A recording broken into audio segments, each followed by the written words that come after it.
What would your message be to the American church? You know, the Bible says, cursed is the man who puts his trust in man.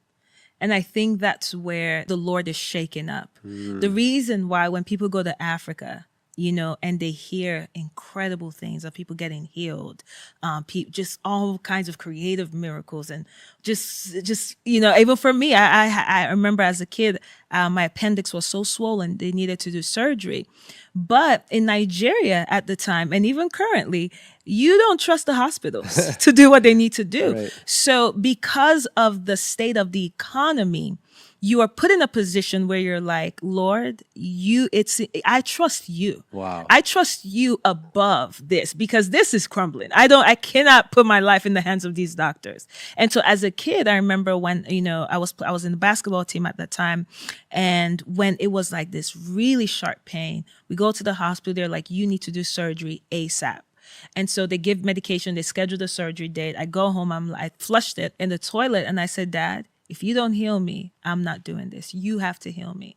Wow. And the pain went away, and it just went away. So when it came time for the surgery, the doctors were like, wait, what happened? Like, your appendix went back to its normal size. And there are parts of, you know, Africa, even Nigeria, that is amazing. It's thriving. But because of the state of the economy, we're put in a position where you trust the Lord over you trust man.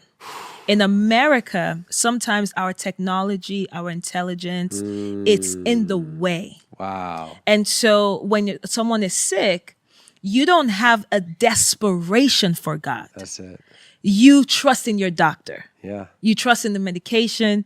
You trust in more research. You trust in the experiment over your dependency on God. Wow. And so even when we see in the Bible, resources sometimes can be the enemy of the place of dependency in the Lord. You have the lady that had the issue of blood for 12 years. In the Bible, literally, you could tell she was a wealthy woman, because for her ability to go from doctor to doctor to doctor, spends all this money.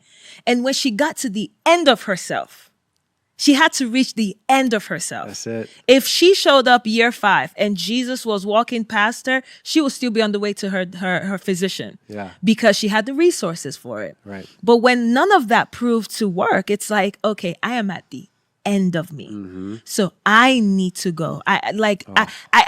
She got so desperate to the point that her faith pulled power from Jesus. Come on. And so with the American church, we have to realize that we are in a civilization that is outside the presence of God, because anything that allows us to be self-reliant is built outside of God's presence. Wow. And we have to intentionally get back to the place where we trust him above the intelligence of man. Wow. That's